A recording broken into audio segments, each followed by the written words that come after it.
अस्सलाम वालेकुम। Lecture 88 start हो गया जी। कैब 5 का हो नहीं है मोहम्मद बख्शा।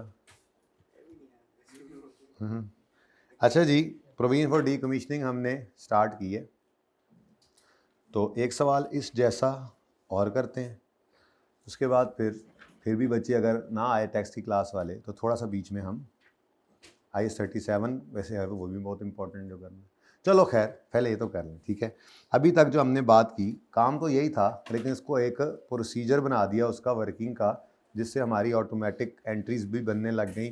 अब उसी को ज़रा प्रैक्टिस करते हैं और आगे बढ़ाते हैं, ठीक है। ये पक्का होगा, कॉन्सेप्चुअली पक्का होगा, तो फिर आपको IS-12 के साथ मिक्स करना भी आ रहा होगा, फिर आपको गलती में सही करना भी आ रहा होगा, वो भी करवाएगा। करेक्शन तो करवाते ही ना हर चीज़ के अंदर, तो सही पता हो तो फिर गलती को सही कर लेते हो आप, ठीक है। तो ये सब कुछ होने जा रहा है जल्द आपके शहर में। पेज 354 पे तशरीफ लाइए, क्वेश्चन नंबर 3 पे। एक्सट्रैक्ट इसके बना लेते हैं ना, एक ही बात है।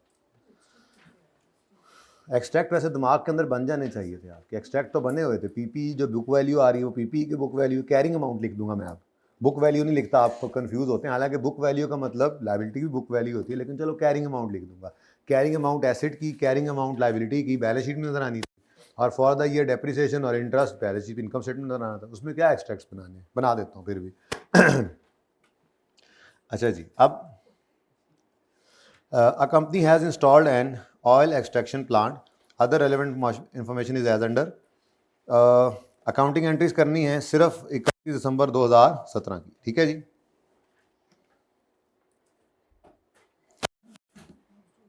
अच्छा जी, परचेज किया और इंस्टॉल किया 1 जनवरी 13 पर, जब मार्केट डिस्काउंट रेट था 10%।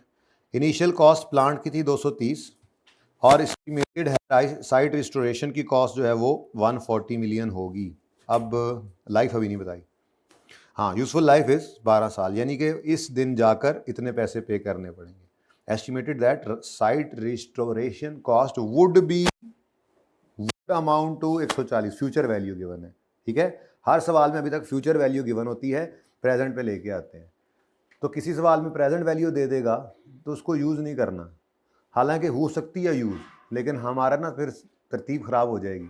कल जो सवाल करेंगे ना, या आज दूसरा सवाल अगर मैंने करवाया तो रीवैल्यूएशन मॉडल का, तो उसके अंदर एक इस तरह सवाल एक है जिसमें उसने फ्यूचर वैल्यू नहीं प्रेजेंट वैल्यू खुद ही दे दी। हमें आदत पड़ी हुई है फ्यूचर वैल्यू से खेलने की, तो हम उसको फ्यूचर पे कन्वर्ट कर लेंगे, ठीक है। फिलहाल तो ये फ्यूचर ही है। स्ट्रेट लाइन मेथड फॉलो कर रहे हैं। It is a policy of company to measure इस प्लांट यूजिंग कॉस्ट मॉडल, तो पहले सवाल में बताया नहीं था, अब बता रहा है वो, ठीक है। और 30 जून 2017 पे कुछ होया है, और जब हुआ है तो देख लेंगे, दरमियान में साल के होया है ना, तो देख लेते हैं। इसका मतलब पहले हम 1 जनवरी 13 से 31 दिसंबर 16 तक आ जाते हैं। और चूंकि उसने हमसे जर्नल एंट्रीज मांगी हैं सिर्फ कितने साल की, सिर्फ 17 वाले साल की, तो फिर हम जंप लगा के आ सकते हैं। जंप इसलिए लगा सकते हैं कि 1 जनवरी 13 से 31 दिसंबर 16 तक तो कोई चेंज नहीं आया, 17 में चेंज आ रहा है, तो क्या ख्याल है, लगा लें जंप। अच्छा, 17 में भी 30 जून 17 तक भी आ सकते थे जंप लगा के, पर छोटा सा मसला ये आ रहा है कि 17 के साल की एंट्रीज हमने करनी है, तो इसलिए फिर 17 की वर्किंग हम डिटेल करेंगे, जंप लगाकर 16 के एंड पे पहुंचते हैं, ठीक है। वर्किंग फिर हमारी वही है, ठीक है। तो क्वेश्चन नंबर, काम वही है, बस ज़रा कम हो गया। पहले हमने तफसील से किया था पिछले लेक्चर में, अब वही काम है, ज़रा थोड़ा रिवाइज भी हो जाएगा। पेज नंबर और मतलब का काम सिर्फ करना भी आ जाएगा हमें। तो वर्किंग 1 है डेट, डिस्क्रिप्शन,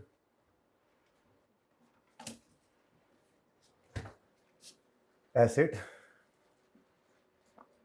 और प्रोविजन, यही है ना हमारी वर्किंग। चल,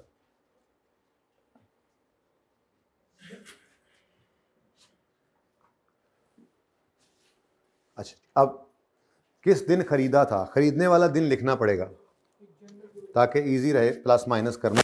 1 जनवरी 13 पर कॉस्ट है 200 जमा कुछ, वो कुछ क्या है, 140 को डिस्काउंट करके ही पता लगेगा, ठीक है। 12 साल, तो 1 जनवरी 2013 पर कॉस्ट है कितनी जी? 230। 230 कॉस्ट आ गई। अभी एंट्री नहीं करते, अभी इसमें अगर डिसमेंटलिंग आ रही हो तो उसकी प्रोविजन प्रेजेंट वैल्यू निकाल कर उसको हमने करना होता है रिकॉर्ड, ठीक है, इसमें ऐड करना होता है। तो प्रोविजन 140 रुपीज देने पड़ेंगे कितने साल बाद जी? क्या डिस्काउंट रेट सवाल में गिवन है? 1.1 रेज टू पावर -12। तो क्या जी प्रेजेंट वैल्यू डीकमीशनिंग? 44.6। अब इसको यहाँ पे ऐड कर दें और इसका आंसर क्या आ गया? 274.6। लेकिन इसकी एंट्री नहीं करनी क्योंकि ये तो है 2013 की एंट्री। 2013 की एंट्री उसने मांगी नहीं, वरना एंट्री आपको आती है। एसिड डेबिट 274.6 से, कैश क्रेडिट 230 से और बाकी प्रोविजन में क्रेडिट, ठीक है, सही है। अच्छा, उसके बाद अब डेप्रीसिएशन के लिए मैंने कहा था डेट ना लिखा करें, ठीक है। तो 274.6 लाइफ इसकी कितनी है? 12 साल। लेकिन ये तो 1 साल की डेप्रीसिएशन आएगी। मैं तो जंप लगा के आना चाह रहा हूँ 31 दिसंबर 16 पे। तो 31 दिसंबर 13, 14, 15, 16 कितने साल गुजर गए? तो यहाँ पर आंसर आ गया 91.5 और मेरे पास आ गई बुक वैल्यू 183.1। ठीक है जी। अच्छा, अब सॉरी 16। अच्छा, मुझे ये बताइए, क्या मैंने ये 91.5 की जर्नल एंट्री करनी है? कर ही नहीं सकता, ये तो अक्यूमुलेटेड डेप्रिसिएशन है ना, 4 साल की डेप्रिसिएशन है। लेकिन ये निकालनी ज़रूरी थी फिगर, क्योंकि ये निकली है तो हम बुक वैल्यू पे पहुंचे। मैंने कहा था बुक वैल्यू को मैं क्या लिख दूंगा, आपका ज़रा कन्फ्यूज़न ख़त्म हो, carrying amount of asset, carrying की बात है ना, carrying amount of asset, carrying amount of provision, जो बैलेंस शीट में नज़र आएगी 30 जून 16 पे एक्सट्रैक्ट्स, ठीक है। अच्छा, अब प्रोविजन का तरीका क्या सिखाया हुआ है? अब देखो ना, मारे जाते ना अगर वो दूसरे तरीके पे चल रहे होते, इंटरेस्ट पहले निकालने वाले पे। अब देखो ये तरीका ऐसा है जो हर जगह चल रहा है। मुझे 31 दिसंबर 16 पे खड़े होकर अगर प्रोविजन की वैल्यू निकालनी है तो मैं क्या कहूँगा, ये 140 रुपये अपने अंजाम से कितने साल करीब हो चुका है? 4 साल। 4 साल करीब हो चुका है। दूर कितना है? 8 साल। यानी 12 साल बाद जो लाइबिलिटी सेटल होनी थी, प्रोविजन सेटल होनी थी, पैसे देने थे, डिसमेंटलिंग करनी थी, वो उस वक्त जब सोच रहे थे उससे लेके अब तक कितने साल गुजर गए? 4। तो अब कितना दूर रह गई ये प्रोविजन अपने अंजाम से? 8 साल। तो यहाँ पे हमने 1.1 रेज टू पावर -8 लिखा। आंसर क्या है?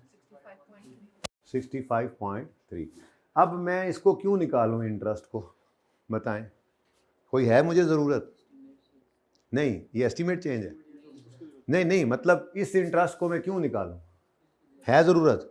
मुझे इसकी ज़रूरत क्यों थी? क्योंकि मैंने ये बैलेंसिंग निकाला है। इधर इस केस में, एसिड केस में ये बैलेंसिंग निकालते हैं। यहाँ पे मुझे ये पहले ही मिल गया तो मुझे ये निकालने की ज़रूरत नहीं, टाइम ज़ाया नहीं करना। ओके, एंट्री करनी होती अगर तो फिर हर एक साल की वर्किंग अलग अलग करनी पड़ती। इंटरेस्ट अक्यूमुलेशन तो होती है, अक्यूमुलेटेड इंटरेस्ट तो होता ही नहीं, तो लिखूँ ही क्यों? बस, ठीक है। मेरा सवाल अब शुरू हो रहा है, ये मेरा सवाल अब शुरू हो रहा है, ठीक है। अब आए ज़रा वही वाली बात कि पहले वहाँ तक पहुँचें तो जहाँ पे मसला है। तो अभी तक तो सारा सवाल हमने कर लिया, यहाँ तक कोई मसला नहीं था। अब 30 जून 2017 पर कुछ हो रहा है, तो पहले 30 जून 2017 पे आ जाओ, ठीक है, फिर देखते हैं क्या हुआ है, ठीक है। तो मैंने कहा था डेट नहीं लिखनी, 6 महीने की डेप्रिसिएशन निकालनी है, तो वही 274.6 डिवाइडेड बाय 12, ठीक है जी, इनटू 6/12। 6 महीने का इंटरेस्ट, 6 महीने की डेप्रिसिएशन आ गई कितनी? 11.4। और बुक वैल्यू यानी कैरिंग अमाउंट क्या आ गई? 171.7। ठीक है जी। अब यहाँ पे हम तसल्ली से लिख सकते हैं 30 जून 2017, ठीक है। अच्छा, ऐसे ही प्रोविजन को इस दिन पे पहुंचाओ, पहुंच जाएगी, पहुंच जाएगी इस दिन। क्यों नहीं पहुंचेगी बेटा, क्यों नहीं पहुंचेगी? 6 महीने और आगे गुजार लोगे तो पहले जो 8 साल दूर थी प्रोविजन अंजाम से 7.5 हो जाएगी, 7.5 ईयर्स। ठीक है, तो यहाँ खड़े होकर प्रेजेंट वैल्यू निकालें। ना जज्बात बदल रहे हैं, ना हालात बदल रहे हैं, सिर्फ क्या बदल रहा है? वक्त। 7.5 माइनस 7.5, डन जी। अब बताएं जी 68 पॉइंट, तो बैलेंसिंग ये 3.2 क्या है? ये इंटरेस्ट है। तो उसने एंट्रीज मांगी हैं, तो ये एंट्री है, पहली 2 एंट्रीज आ गई। डेप्रिसिएशन डेबिट कर दें। फॉर द ईयर एंडेड 31 दिसंबर है, 31 दिसंबर 2017, इस साल की एंट्री चल रही हैं। तो इस साल में पहली एंट्री किस दिन आई है? 30 जून 17 पर इस दिन एंट्री पास हुई। Depreciation expense debit, accumulated depreciation credit 11.4 से, और उसके साथ ही 30 जून 17 पे interest expense debit, interest expense debit provision grow हुई है, प्रोविजन क्रेडिट 3.2 से। ठीक है जी। अब ये काम कर लेने के बाद कुछ मसला है। वो मसला क्या है? वो मसला देखें जी। ऑन 30 जून 2017 हुई estimate of site restoration was revised to, यानी 140 था, बदल कर 210 हो गया। एस्टीमेट चेंज आ गया। एस्टीमेट चेंज आए तो फिर क्या सीख रखा है हमने? एक लाइन खाली छोड़ देंगे और रिवाइज्ड कैरिंग अमाउंट निकालेंगे, revise book value, revise carrying amount. ठीक है जी। अब ये क्वेश्चन मार्क्स हैं जो हमारी मंजिल हैं इस वक्त, इन पे हमने पहुंचना है। तो अब मुझे बताओ 140 बदल गया? वक्त नहीं बदल रहा, वक्त नहीं बदल रहा। देख लो 30 जून 17, वक्त तो नहीं बदला। जज्बात बदल गए या हालात बदल गए या दोनों बदल जाए एक ही वक्त में, तो ये क्या है? प्रोविजन का चेंज है, ये इंटरेस्ट नहीं है, अंदाजे का चेंज है, एस्टीमेट चेंज है, चेंज इन एस्टीमेट। तो कितने पे चलेगी जी रिवाइज होके? अच्छा, वैसे बाय द वे ये गम की बात हो गई या खुशी की बात होगी? क्योंकि प्रोविजन इंक्रीज हो रही है, प्रोविजन का बढ़ना गम की बात होती है। ठीक है, तो लायबिलिटी प्रोविजन बढ़ रही है, दूसरी तरफ ये गम एसेट को बढ़ा रहा है। एक्सपेंस आउट नहीं करते, लेकिन एसेट बढ़ के भी अल्टीमेटली क्या होना है? डेप्रिसिएशन के जरिए एक्सपेंस आउट ही होना है। ठीक है, तो गम की बात है। ठीक है, प्रोविजन का बढ़ना इज़ा गम। खैर चलें 210, बाकी सब सेम ना। वक्त ये जज्बात बदले, हालात भी नहीं बदले और वक्त भी नहीं बदला। इसीलिए तो जब ये चेंज होता है तब इंटरेस्ट आता है, जब ये चेंज नहीं होता तो इंटरेस्ट कोई नहीं। ठीक है जी। 102.7। अब ये जो बैलेंसिंग फिगर है कितनी है? ये 34.2 इंक्रीज इन प्रोविजन है, 34.2 प्रोविजन क्रेडिट। तो दूसरी तरफ ये एसेट को डेबिट कर देगी, और ये चेंज इन एस्टीमेट है। और है भी कौन सा वाला चेंज? खुशी वाला कि गम वाला? ये गम। क्या मतलब? खुशी भी आ सकती है, बिल्कुल आ सकती है। अगर ये रिवीजन ऐसे आती कि प्रोविजन में कमी आ जाती, तो प्रोविजन कम होना डेबिट, तो एसेट कम होता। अब वो इनकम नहीं रिकॉर्ड की, लेकिन अल्टीमेटली रिड्यूस डेप्रिसिएशन के जरिए से इनकम रिकॉर्ड हो जानी थी। ठीक है, बताओ जी रिवाइज्ड कैरिंग अमाउंट क्या आ गई? 205.9। तो इस 34 की एंट्री करवा दो, इस 34 के गम की एंट्री करवाओ 30 जून 2017 पर। ये देखो, यहां से देख लिया करो ना, प्रोविजन बढ़ रही है, प्रोविजन क्रेडिट, दूसरी तरफ एसेट डेबिट। तो asset debit, provision for decommissioning credit 34.2 से। This is called change in estimate. ठीक है, साल अभी एंड नहीं हुआ, अब साल का एंड आएगा, डेट नहीं लिखनी डेप्रिसिएशन निकालते हुए। अब एस्टीमेट चेंज हो गया, 30 जून पे एस्टीमेट चेंज हुआ है, तो रिवाइज बुक वैल्यू को रिमेनिंग लाइफ पे, रिवाइज बुक वैल्यू है 205.9, रिमेनिंग लाइफ आप इसी दिन खड़े होकर निकालनी है भाई। तो यकम जनवरी 13 से 31 दिसंबर 13, 14, 15, 16 और 4.5 साल गुजर गए। 4.5 साल गए, 12 में से तो बाकी साढ़े, तो 7.5। अब 6/12 तो नहीं ना करना, ये पूरे साल की एंट्री, ये नहीं सॉरी, ये अब पूरे साल की डेप्रिसिएशन है, ठीक है। लेकिन चूंकि ये 6 महीने पर लेके आनी, पूरे साल की तो हमें नहीं चाहिए, अब 6/12 कर। ये खुद ब खुद, मैं कहना चाहता था कि खुद ब खुद 6 महीने की डेप्रिसिएशन नहीं निकाल के दे रहा, ये ईयर से डिवाइड किया तो ईयरली डेप्रिसिएशन ही है, 7.5 साल लाएगा ना, तो 6/12। जी आंसर बताइए। 13.7 जी 192.2। अब कैरिंग अमाउंट लिख लें इधर और डेट भी लिख लें। ये जनाब 31 दिसंबर 2017 पर डेप्रिसिएशन आई और ये कैरिंग अमाउंट आ रही है जो बैलेंस शीट में आएगी एक्सट्रैक्ट्स में। नेक्स्ट, इधर पहले ये काम करते हैं, ठीक है। अब मुझे बताओ 210 में फिर कोई चेंज है? तो भाई ना जज्बात बदल रहे हैं ना हालात बदल रहे हैं, ठीक है। हालात तो पहले नहीं बदले थे, जज्बात जो बदलने थे वो बदल चुके, हालात भी वही हैं, लेकिन अब वक्त बदल गया। अब ये लायबिलिटी अपने अंजाम से कितना दूर है, 31 दिसंबर 17 पे आ गई है ना, तो कितने साल गुजर चुके? 5, तो बाकी कितने हैं? तो ये जब जब बदलेगा, ये जब जब बदलेगा, नतीजा इसका इंटरेस्ट होगा। बोलो 107.8, बैलेंसिंग 5.1, इंक्रीज इंक्रीज इंक्रीज। तो 31 दिसंबर 2017 पर depreciation expense debit, accumulated depreciation credit कितने से जी? 13.7 से, और साथ ही इंटरेस्ट की एंट्री भी, यानी कि प्रोविजन फॉर डिसमेंटलिंग आ रही है तो डेप्रीसिएशन के साथ ही इंटरेस्ट की एंट्री भी करनी पड़ेगी। और यही वो चीज़ें हैं जो टैक्स वालों को पसंद नहीं है, इन्होंने कहना है इनको उल्टा दो, हमारे वाली डेप्शन लो। और प्रोविजन क्या होती है वो मानते ही नहीं प्रोविजन्स को। थोड़ा जहन बन रहा है IAS 12 की मिक्सिंग कैसे होगी? 31 बन जाएगा इंशाल्लाह बेटा, हमारी नई निकल जानी है सारी जी। इंटरेस्ट एक्सपेंस डेबिट और प्रोविजन क्रेडिट, ठीक है जी। 5.1।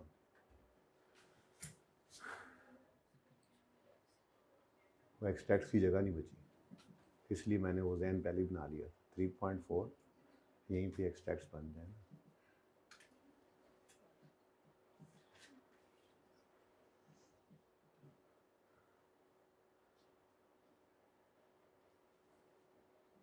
ठीक है जी, कोई मसला जी? कोई मसला? जल्दी से नोट करें, फिर एक्सट्रैक्ट्स बनाते हैं। क्या भाई? इंटरेस्ट क्या है? ठीक,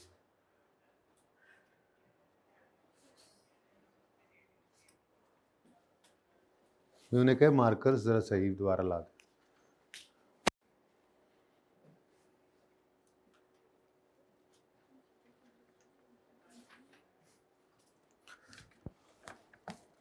हाँ जी, PNL में क्या जाएगा जी? PNL में इंटरेस्ट, और तो PNL में 2017 की बात ही हो रही है।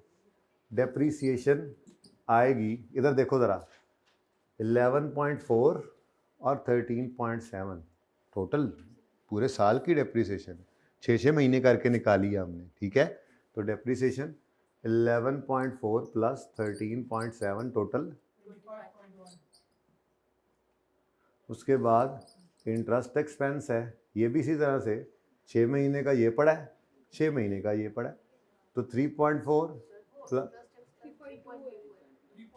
ये उधर, ठीक है। अच्छा 3.2 जी, तो 3.2 प्लस 5.1 जी 8.3।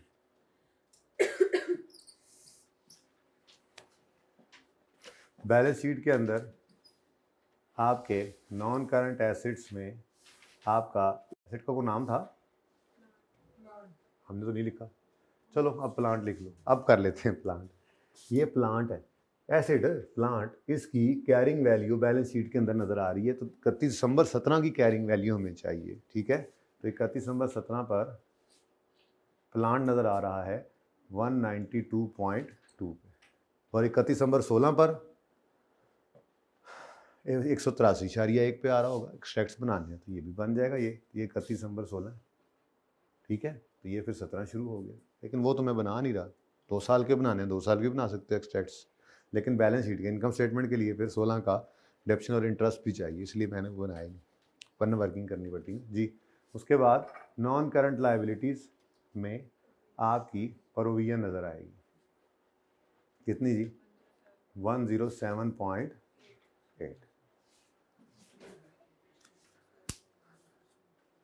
करंट नॉन करंट में वैसे इसको नहीं तोड़ना बस, ठीक है। लाइबिलिटीज़ है, मैं यूँ लिख देता हूँ एसेट्स और लाइबिलिटीज़, अगर आपको टेंशन हो रही है। सही है ऐसे?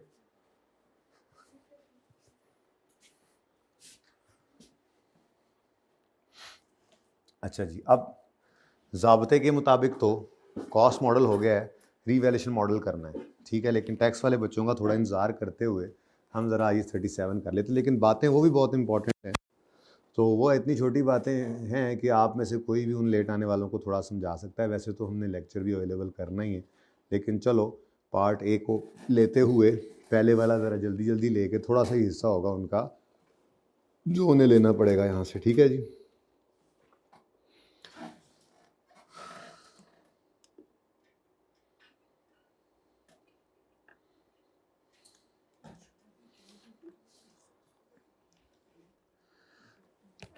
अच्छा यार, एक बड़ा ही अहम एक कॉन्सेप्ट है, वो एक दिन आप लोगों के जहन में आया भी था, मैंने कहा था करेंगे जब पास पेपर की बारी आएगी। मुझे पहले वो सवाल ढूंढ लेने दो। हाँ,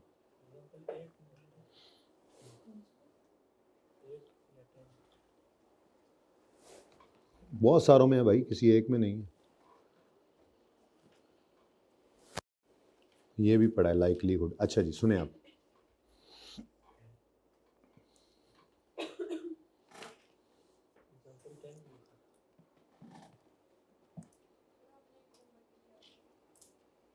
कोई बात कर लिया था, हो गया था, तो फिर कर लेंगे ना, अभी मेरे पास टाइम नहीं है। अभी मुझे ज़रा मिसाल बनाने दें। क्या नाम है भाई तुम्हारा? अपना सुहेल। सुहेल, तुम किस इलाके से हो? लकी। सुहेल, इस वीकेंड पे घर जाना है? नहीं? अच्छा। The chance that Suhail will go to Lakki Marwat is 0%। तो इसकी एग्जाम्पल ख़त्म।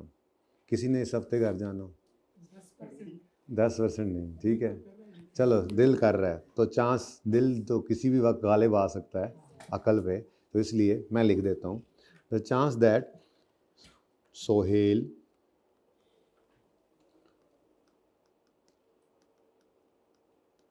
will go to Lucky Marwat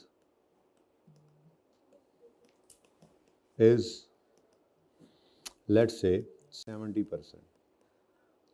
अच्छा, अब इसका मतलब क्या है?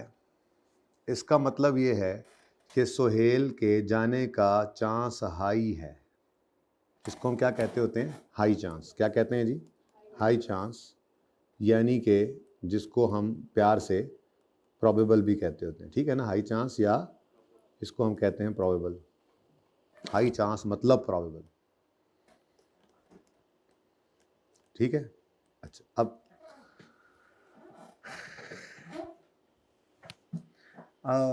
कैसे जाते होते हो? बस पे या हवाई जहाज़ पे? बस पे। ट्रेन जाती है? ट्रेन तो जाती है कुनिया तक मेरे ख्याल में, उधर से पेशावर तक। अच्छा यार, तुम्हारी एग्जाम्पल सही नहीं हो रही, चलो खैर। अच्छा, अगर बस पे जाओ तो कितना किराया लगता है? 2400 रुपये। और अगर यहाँ से स्पेशल कार करवा लो फिर कितने पैसे लगेंगे? हाँ, सिर्फ, हाँ, 30,000। चलो जी, हमारी एग्जाम्पल बन गई। If he go there, if he go there, if he go home, ठीक है, सुनो भाई। इफ़ ही गो, ये जाता है, देयर इज़, ज़्यादा चांस बस पे जाने का या कार पे? बस पे। If he goes, there is 20% chance, 40% chance that he will pay rupees 30,000 and 60% chance that भाईजान अड्डे पे भी जाना है, 3,000 कर रहा हूँ मैं, 200 रुपये बाइक को भी दे देना, ठीक है। And 60% chance that he will अंग्रेजी में जा रहा है ना इस दफ़ा, ही विल पे रुपीज़ 3,000। अब मेरे बच्चों ये आपका सवाल होगा, ठीक है। अब आप खुद सोचो परसेंटेजेस की बारिश होगी कि नहीं। 1% ये पड़ी, 1% ये पड़ी, 1% ये पड़ी,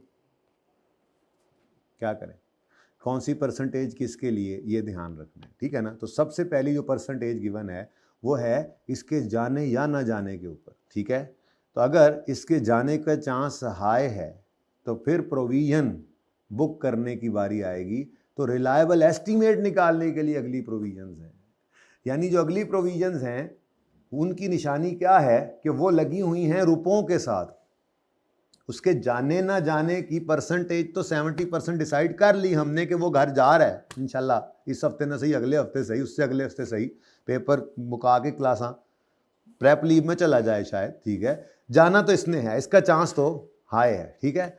अब अगर जाएगा, अब देखो ना मिसाल के तौर पे पेपर की छुट्टियां हों और इसको जल्दी हो तो हो सकता है ये स्पेशल कार भी करके चला जाए, ठीक है। हो सकता है गाड़ियां बंद हुई हों किसी वजह से तो ये स्पेशल कार पे चला जाए, उसका चांस भी हो सकता है। लेकिन खैर इसकी एग्जांपल में इसने खुद ही कहा कि ज़्यादा चांस ये है कि मैंने बस पे ही जाना है। अब सुनो, इसने अपनी प्रोविजन क्रिएट करनी है, तो पहली बात, पहली परसेंटेज, उसके लिए परसेंटेज भी ज़रूरी नहीं थी, वहाँ पर यूँ भी लिखा जा सकता था कि द चांस दैट, यूँ लिखा होता सवाल के अंदर, Sohail would go to Lakki Marwat, तो जाने का चांस क्या है, हाई है। अब अगली बात होती, if he goes there is 40% chance that he will pay 30,000 to special car और 60% चांस दैट ही विल पे 3,000 टू बस प्लस बाइक किया, ठीक है। अब प्रोविजन क्रिएट करनी है तो क्या इस 40 और 60 को भी पकड़ लें। ये 40 और 60 जाने ना जाने का चांस है, नहीं, ये 40 और 60 है रिलायबल एस्टीमेट की कैलकुलेशन के लिए। तो इसकी निशानी क्या है, अक्ल वालों के लिए इसकी निशानी क्या है कि ये परसेंटेजेस आपको रुपीज़ के साथ लगी हुई मिला करेंगी, तो ये आपके रिलायबल एस्टीमेट के लिए है, ठीक है। अब ये ना कहना कि आउट हो गया, अच्छा हो गया, अच्छा मैं बता रहा हूँ, मैं इसीलिए कहता हूँ ना देख करो, मैं बताऊँगा, ठीक है। अच्छा जी, अब अगली बात, इसमें बेटा दो ऑप्शंस हैं किताबों के अंदर अकाउंटेंट्स जो लिया करते हैं, लेकिन ये दोनों वैसे काम ये किस लिए करने लगे हम, ये रिलायबल एस्टीमेट निकालना है। इसके अंदर दो ऑप्शंस हैं, या तो आप मोस्ट लाइकली की तरफ जाएं, ठीक है। मोस्ट लाइकली मेथड क्या कहता है, मोस्ट लाइकली मेथड ये कहता है कि भाईजान इसको चाहिए कि ₹30,000 साइड पे करके रख ले, ₹30,000 साइड पे करके रख ले। दो ही ऑप्शन है ना, बस से जाना है या स्पेशल कार से। हवाई जहाज़ तो जाता नहीं है, ट्रेन तो जाती नहीं है, ठीक है, पैदल ये जा नहीं सकता, बड़ा सफ़र है। तो दो ही ऑप्शन है ना, ठीक है, या ये जाएगा बस पे या ये जाएगा कार पे। तो अगर 30,000 पड़े होंगे तो बेटा कोई नहीं, कार पे जाएगा तो 30,000 पड़े हैं, बस पे जाएगा तो 27,000 फिर साइड पे कर लेगा, कोई मसला नहीं। ये क्या है, मोस्ट लाइकली मेथड, ठीक है। एक और मेथड भी है, उसको कहते हैं एक्सपेक्टेड वैल्यू मेथड। क्या कहते हैं जी, पहले आई कैप ये भी अपने सॉल्यूशंस में मतलब यूज़ करवा दिया करता था बच्चे से, लेकिन अब नहीं करवाता। एक्सपेक्टेड वैल्यू मेथड क्या है, प्रोबेबिलिटीज़ लगाते हैं ना हम, जब एक एक्सपेक्टेड वैल्यू निकालते हैं कि जी अगर ये बस से कार से जाता है तो इसका चांस कितना है 40%, तो 30,000 का 40% कर लो प्लस 3,000 का 60% कर लो, तो ये ना तो इसने 73 रखा ना बटेर, ठीक है। तो क्या आंसर आया जी टोटल, तो 13,800 रुपये ये रख ले। अब अगर तो ये बस पे जाए तो 13,800 ठीक है लेकिन अगर ये कार पे गया तो प्रोविज़न तो फिर गड़बड़ हो गई ना।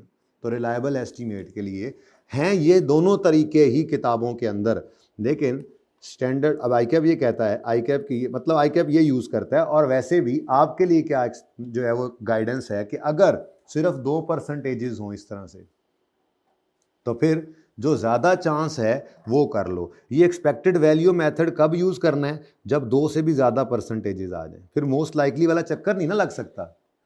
ठीक है, बीच में ट्रेन भी डाल देते हैं हम, ठीक है, ट्रेन 2000, और उसके अलावा दोस्त की शेयरिंग वाला ऑप्शन भी डाल देते हैं, उसमें इसके 15,000 लगने। अब 4 ऑप्शन आ गए, ट्रेन पे जाए तो 2000, बस पे जाए तो 3000, शेयरिंग बेस पे जाए तो कोई कोई तेज़ हाईएस्ट चलती है उस पे जाए तो 15,000, और अगर अपनी गाड़ी करा के जाए तो 30,000।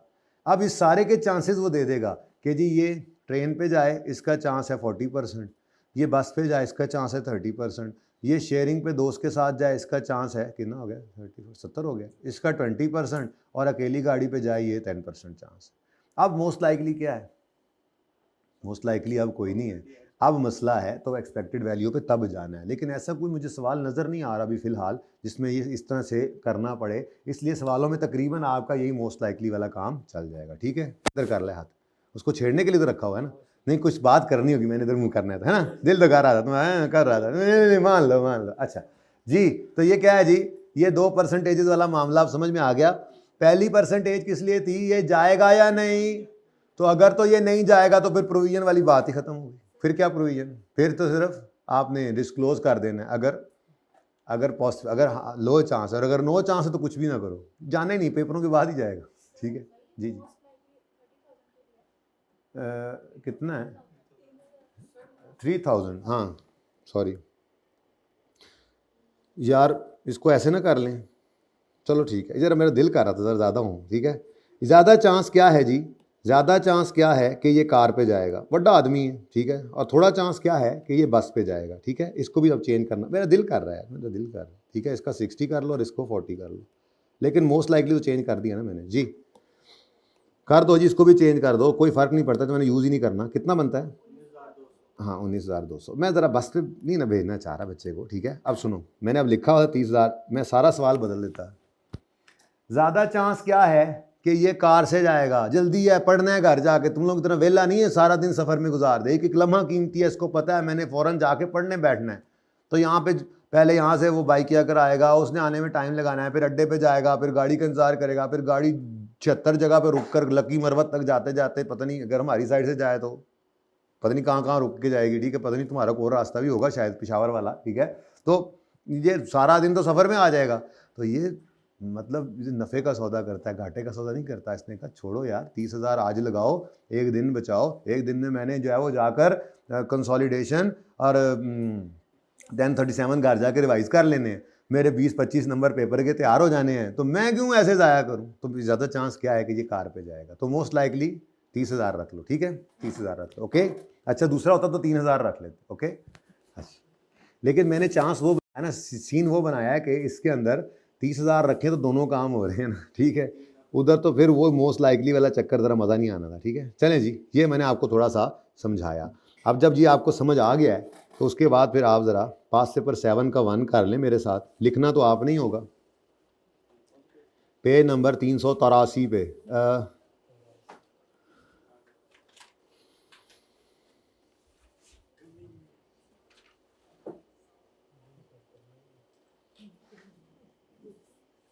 हाँ जी, आप factory explain accounting treatment and disclosure requirement. अब आपने बेटा जी एक्सप्लेन आपने करना है, मेरा तो अब काम यही रह गया है, मैंने तो बस अब बताया करना है कि ये है, एक्सप्लेन करना है। तो ये आज से शुरू है उल्टी गिनती, यानी कि आपने बस अब ये किया करना है ऐसे, फलां अगर सवाल किसी का पार्ट किया ना तो आपने यूँ अपने पास नोट कर रहा होना है। ठीक है, पास पेपर 7 लेट्स, तो ये लिख लिया, मैंने डिस्कशन की, आपने फ़ोटो शोटो बना ली, लेकिन उसके बाद आपने होमवर्क की हेडिंग देकर इनकी अंग्रेज़ी लिख के लानी है, मैंने चेक करनी है।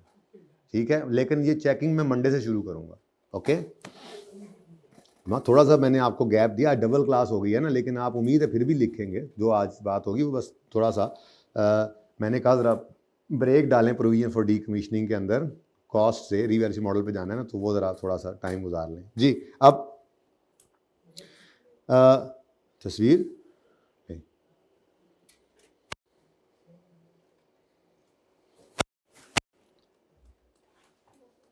अच्छा जी, वैसे यार 30,000 बहुत ज़्यादा है, 20,000 में चला जाएगा मेरा अंदाज़ा है। हाँ, अच्छा जी, चलो ਤੁਹਾਡੀ मर्जी है। मैं तो जिमें पता नहीं मतलब मार्स से आया हूँ ना, फिर बनानी है तस्वीर यार, ये लो यार बना लो तस्वीर यार। अभी जाना हो तो मुझे बताना, मैं गाड़ी करा दूं, लेकिन लकी मरवा से वापस भेजना।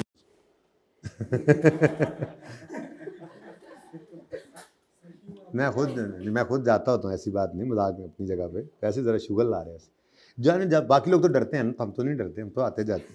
अच्छा जी, factory workers of industrial chemical was seriously injured on 10 June 2015। Year end क्या है जी, 30 जून 15, तो साल एंड होने से को 20 दिन पहले जनाब शदीद ज़ख्मी हो गए हैं during a production process. Subsequent development in this matter are as follows. On 26 July, और 26 जुलाई अब आपको पता है, इसका कोई चक्कर नहीं है, हमारे साल से पहले हादसा हो चुका था। On 26 July worker filed a claim of 25 million and alleged violation of safety measures on part of ICL।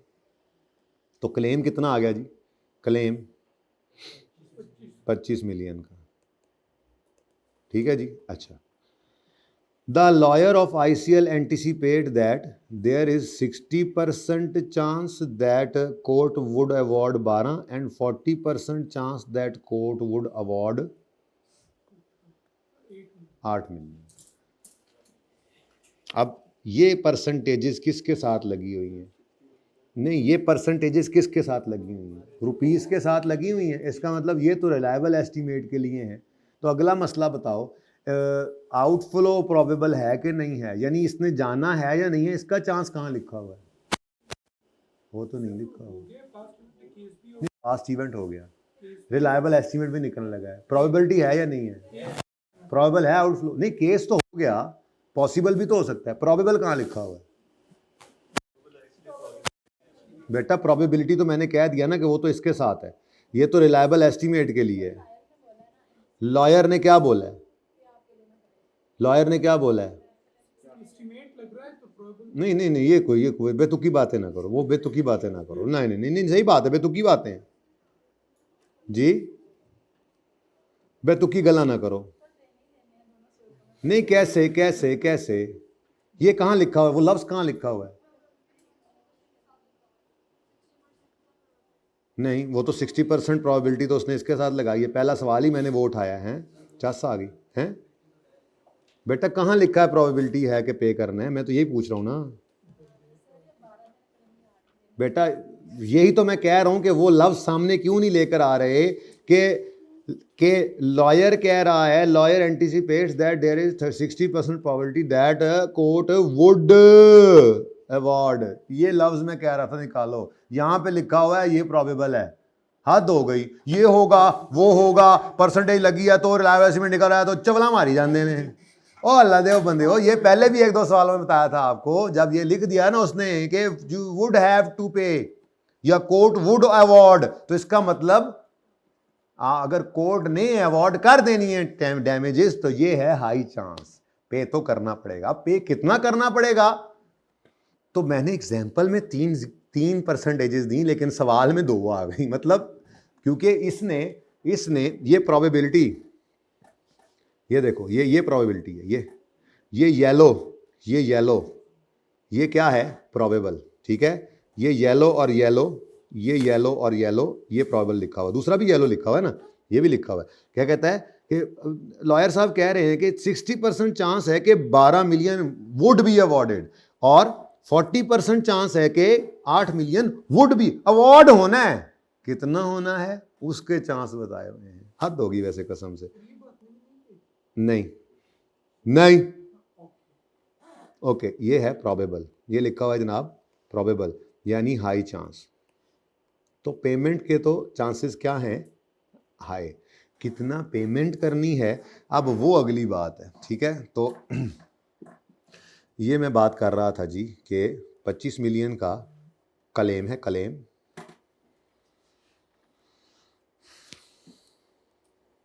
गल वध गई जे, तो इत्थे तक ले आओ गल हो। ये बड़ा मजे का काम है। अच्छा मेरे बच्चों, 25 मिलियन तो क्लेम हो गया, लेकिन 25 मिलियन में से कितना प्रोविजन में फेंकें, ये तो रिलायबल एस्टीमेट, अब वो भी वकील साहब ने बताया अगर आप गौर फरमाएं तो। ठीक है, ये देखें 12 मिलियन पे करना पड़ेगा, इसका चांस 60% है, और 8 मिलियन पे करना पड़ेगा, इसका चांस 40% है। दो ही परसेंटेजेस हैं, तो मोस्ट लाइकली क्या कहता है, 12 को साइड पे रख लो, अगर कम देने पड़े तो कोई बात नहीं, ठीक है, मोस्ट लाइकली देन नॉट। तो इसका मतलब 25 मिलियन में से 12 मिलियन की आपने क्या कर लेनी है, प्रोविज़न, ठीक है। लेकिन बेटा उन्होंने 12 मांगा है और वकील साहब का ख्याल है कि सॉरी उन्होंने 25 मांगा है और वकील साहब का ख्याल है कि 12 देने पड़ेंगे, तो फिर बाकी क्या बिल्कुल ही नहीं देने पड़ेंगे।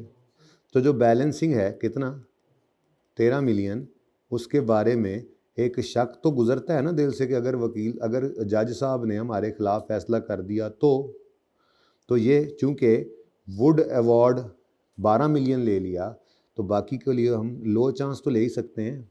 लो चांस, पॉसिबल ऑब्लिगेशन तो है कि नहीं है, तो बोलो लो चांस, ठीक है, यानी पॉसिबल ऑब्लिगेशन है। तो अगर ये है तो फिर इसका क्या करना है, इसको डिस्क्लोज कर दो एज आ कंटिंजेंट लायबिलिटी, ठीक है जी। तो कंटिंजेंट लायबिलिटी इज डिस्क्लोज्ड, ठीक है।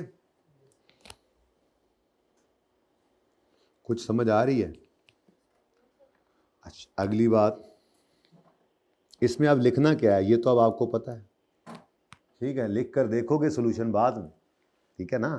प्रेजेंट ऑब्लिगेशन है, legal obligation due to past event, जो कि इंजरी है, हमारे साल में हो गई थी। अब साथ में आपने वो बात भी करनी है कि the court case after year end provides an evidence of a condition, या इंजरी लिख देना वहाँ पर ही कंडीशन की बजाय, provides evidence of the injury that existed at reporting day, therefore it is an adjusting event, and outflow is probable as anticipated by the lawyer, and reliable estimate is calculated as and reliable estimate is taken to be 12 million as it is more likely to be paid than not, therefore a provision amounting to 12 million shall be recorded, and the remaining 13 for वो contingent वाला वहाँ से देख कर लिखेंगे, for remaining 13 million it is possible that the outflow may be made, therefore it is disclosed in notes of the financial statements giving brief nature of events and estimate of। तो अब ये आपने लिखा, आपको ये 12 नंबर का सवाल मिला हुआ है जिसमें अभी बात जारी है। अब मैं बात पूरी करके ही जाऊंगा, ये सवाल तो करके ही जाए ना, ये पूरा सवाल आपका होमवर्क बन गया। होमवर्क ऐसे ही होगा, नहीं मैंने डिस्कस सारा कर दिया आपके सामने, ये मैंने आपके सामने सारा डिस्कस कर दिया, ठीक है। अभी ये मैंने पॉइंट 1 डिस्कस किया है, ठीक है। तो इस तरह से इसको अब लिखना तो आप नहीं है ना बेटा, अब मैं ये अब देखो अगर मैं इसी को हर एक को लिखवाता ही रहा तो फिर तो हम कभी भी सिलेबस ख़त्म नहीं कर पाएंगे। हाँ, कभी भी ये तो नहीं कहना चाहिए हो तो जाएगा मार्च तक जाके कहीं फ़ायदा कोई नहीं, फिर वेले दिन नमाजा तक वेले दियाँ टकरा हैं जी। पॉइंट 2 पढ़ें, according to terms of insurance policy. कौन आ रहा है, रीइंबर्समेंट आ रहा है, बुझो तो जाने, रीइंबर्समेंट आ रहा है, सब पढ़ा हुआ है, कोई पास पेपर है, लेकिन रिसेंट वाले बड़े बड़े मुश्किल होते जा रहे हैं, तो अच्छे से तैयारी, इसीलिए तो अब ये कंप्लीट हो गया टॉपिक, कल तक तो इन एनी केस बाकी प्रोविजन भी हो जाए, कंप्लीट तो हो गया, लेकिन क्यों मैं इसको अगला हफ्ता या 10 दिन भी घसीटना पड़ा तो घसीटूंगा, क्योंकि वो मुश्किल कर रहा है ना, तो हम थोड़ा सा कम से कम 70-80% तक तो अपने लेवल को ले आए, 100% ना भी हो तो, ठीक है, सही है ना, तैयार है ना इंशाल्लाह। अगला पूरा हफ्ता 150 से 250 तक इंशाल्लाह, ये वैसे है इससे कम कर लिया करेंगे, कोशिश करेंगे, ठीक है। लेकिन ऐसे होगा, ये डिस्कशन ऐसे, फिर लिखना आपका काम, ठीक है। बस मैं ये सवाल पूरा कर लूँ, पार्ट 2 शुरू करते हैं। अच्छा, according to terms of insurance policy ICL filed a claim of 18 million. लो जी, अब वो तो हमारे खिलाफ केस हुआ था, ये फिर हमने भी केस कर दिया, कितना है जी क्लेम, क्या है जी यार, पता है तुम ऑटम 16 के सवाल हो, अच्छा 18 और चल 18 मिलियन, ठीक है जी, ये हमने क्लेम कर दिया। आगे वो कहता है which was principally accepted by insurance company on 5 अगस्त। वो 5 अगस्त से परेशान नहीं होना, बात तो वही है, ठीक है। टू द एक्सटेंट, ओहो अच्छा ये मसला है, कहते हैं प्रिंसिपली इसमें से 14 मिलियन क्या कर दिया उन्होंने, एक्सेप्ट कर लिया है, तो वर्चुअली सर्टन कितना हो गया, तो 14 मिलियन चूंकि वर्चुअली सर्टन हो गया, वर्चुअली सर्टन हो गया तो एसेट लिख, एसेट बनाएंगे, जनरल एंट्री पता है आपको, ठीक है। अच्छा आगे वो कहता है ICL is negotiating with insurance company, हमने भी लड़ाई डाली हुई है, हमने रोला डाला हुआ है, नहीं नहीं नहीं हमने 18 कहा, वो कह रहे हैं 14 हम दे देंगे, नहीं नहीं नहीं नहीं 14 नहीं नहीं नहीं नहीं नहीं, and it is probable that ICL would recover a further sum of, probable high chance, ठीक है, हाई चांस है कि, तो ये क्या है प्रोबेबल यानी हाई चांस, तो इसको एज अ कंटिंजेंट है, सिर्फ डिस्क्लोज नहीं कर देंगे, पूरी बात लिखा करो, it shall be disclose as a contingent asset in notes to the financial statements, ठीक है, गिविंग नेचर और फाइनेंशियल इफेक्ट, तो प्रोबेबल है तो कंटिंजेंट एसेट डिस्क्लोज्ड, ठीक है, ओके। अच्छा अब रह गया बाकी का कितना, अब इसके बारे में ना भी लिखो तो चलेगा, हाँ बैलेंसिंग है, और अगर रिमोट लिख दो तब भी ठीक है, मुझे कोई मसला नहीं है, लो चांस है, इसका लो चांस है चाहे रिमोट है, इन दोनों केसेस में हमने क्या करना होता है, कुछ भी नहीं करना होता, तो इसको लिख दोगे तो कोई नहीं हर्ज, लिख दोगे फॉर रिमेनिंग 2 मिलियन, वहाँ पे लिखा हुआ है सफ़े के ऊपर रिमोट के लिए भी, वहीं से उठाकर लिख लेना, फॉर रिमेनिंग 2 मिलियन, ठीक है जी, आइदर इट इज़ पॉसिबल और it is remote chance of receivable, nothing shall be done, ना भी लिखो तो काम चलेगा, ठीक है, सही है। अच्छा अब मामला लकी मरवत से आगे निकल गया है,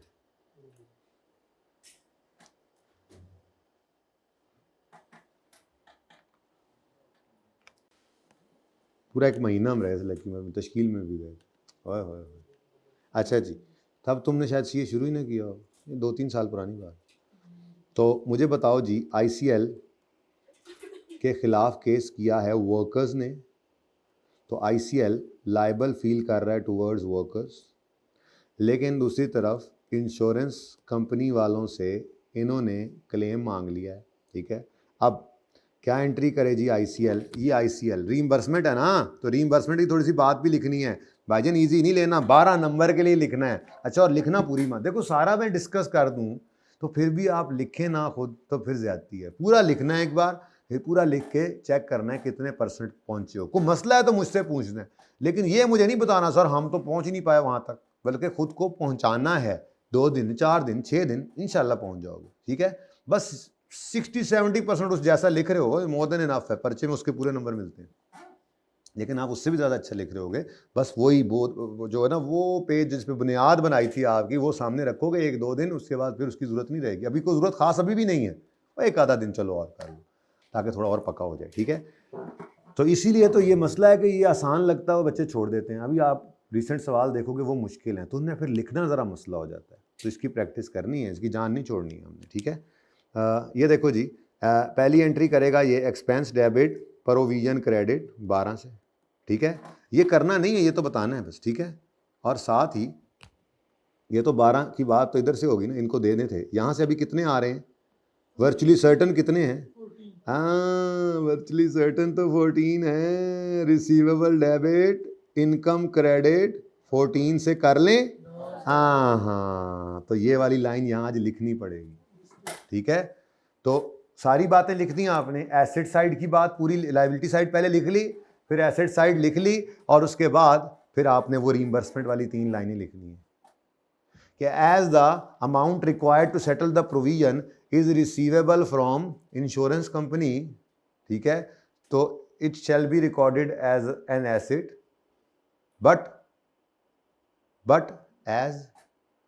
as the provision amount is only 12 million, तो this assets receivable shall not exceed the amount of provision, ठीक है, फिर साथ दूसरी बातें भी 2 लिख दो, in balance sheet it shall be presented separately, और income statement it may be presented net of related expense, ठीक है, तो भाई 15 नंबर 12 नंबर लेने को आसान काम तो नहीं है, तो यहाँ पे क्या आएगा जी 12 और 12, ठीक है, तो ये वाला जो 14 मिलियन था बिल्कुल ठीक था एसेट की हद तक, लेकिन इसको काट के 12 लिखकर इसी की जगह पर, यानी कि जब आप एसिड की बात लिख रहे होगे ना, उसी वक्त ही आपने साथ ये वाली बात लिख देनी है। ओके, डन हो गया जी? तो बोलो। अच्छा, अब दुनिया कहाँ सुकून से रहने देती है? एक और भी, इधर देखो, on representation bye labour union. अब यूनियन वाले भी आ गए, आपने हमारा बंदा जख्मी किया। लेबर यूनियन होती है ना, वो भी यूनियन वाले भी आ गए। अब management is considering to pay the affected worker an amount of 1.5 million in addition to compensation that may be awarded by. Labour union वाले आगे ने कहा बड़ी ज्यादती की यार आप लोगों ने यार, तो डिसाइड कंसिडर कर रहे हैं तो ठीक है, इसकी कंस्ट्रक्टिव ऑब्लिगेशन आ गई। Consideration is not obligation, decision is not obligation, कोई भी ऐसी चीज ऑब्लिगेशन नहीं है जब तक कम्युनिकेट ना हो जाए। ठीक है, क्योंकि अभी अगले के दिल में इस 1.5 million की वैलिड एक्सपेक्टेशन डेवलप, तो इसमें कौन सा वाला पॉइंट लिखना है आपने? नो लीगल और constructive obligation to pay this 1.5 million raises as there is no formal communication so that no valid expression has been developed in those affected. ठीक है, और सही है, अपने वो सामने लिख रख कर उसको भी लिख लोगे तो 12 नंबर लेने आसान काम नहीं है, लेकिन थोड़ा आसान लग रहा है आपको, पर ये सब कुछ लिखोगे तो तब ना बेटा। अब 12 नंबर में कोई बच्चा उठे मुंह उठाकर लिख दे 12 मिलियन की प्रोविजन बना लें जी, और 12 मिलियन का एसिड बना लें और बाकी डिस्क्लोज कर लें, 3 लाइनें लिख कर आ जाए, 12 नंबर तो नहीं ना मिलते इस बात। तो थोड़ा समझें इस मसले को, इस वक्त प्रॉब्लम क्या है वो समझें इस वक्त। ठीक है जी, चलें जी, ये आपका होमवर्क नंबर 1 है आज का। होमवर्क बस डिस्कशन हो गई, अब तो जस्ट आपने क्या करना है, इसको लिखना है सामने रख के। ठीक है, आज जनाब मोरखा 3 जनवरी है 2025। ओ नहीं आया मोहम्मद बख्शा। अब एक छोटा सा पॉइंट और करके फिर बस, ठीक है, पार्ट 2 शुरू करना, कर लें।